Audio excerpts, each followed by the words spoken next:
दोस्तों मैं आपका विपिन एक बार फिर से मैं ये जो शिप देख रहे हो आप यहाँ पे और ये जो शिप है तो ये सब सारी शिपें रिपेयर पे आई हुई हैं। तो रिपेयर में आई हुई इसका रीज़न क्या है, ये लोग रिपेयर क्यों करवाते हैं, कैसे करवाते हैं और इसके पीछे का रीज़न क्या होता है। तो आपको मैं बताता हूँ रीज़न क्या है। देखो, कोई भी शिप जब कार्गो होल्ड करता है या फिर किसी काम के लिए जाता है ना, तो जिस एरिया में काम करने जाता है वहाँ पर इन लोगों को दिखाना पड़ता है कि इन्होंने सर्विस कितने दिन पहले करवाई हुई है।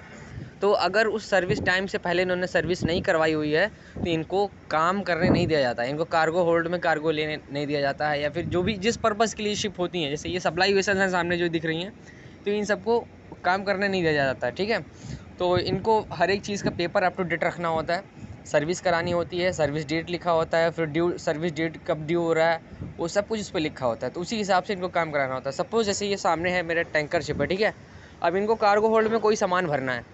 अब कार्गो होल्ड का जो साइड सेल है वो सही ही नहीं है, अगर उसमें वो लोग कार्गो डालता है तो बाहर आ जाता है, फिर उसके बाद से समुंदर में जाएगा तो बहुत बड़ा इशू हो सकता है। तो इसीलिए सर्विस उनको कराना बहुत ज़रूरी है। फ़िलहाल आप देख सकते हैं सामने ये पूरा का पूरा कटिंग और गॉजिंग हो चुका हुआ है, जो कि पूरा दिखता है, यहाँ से भी दिख रहा है।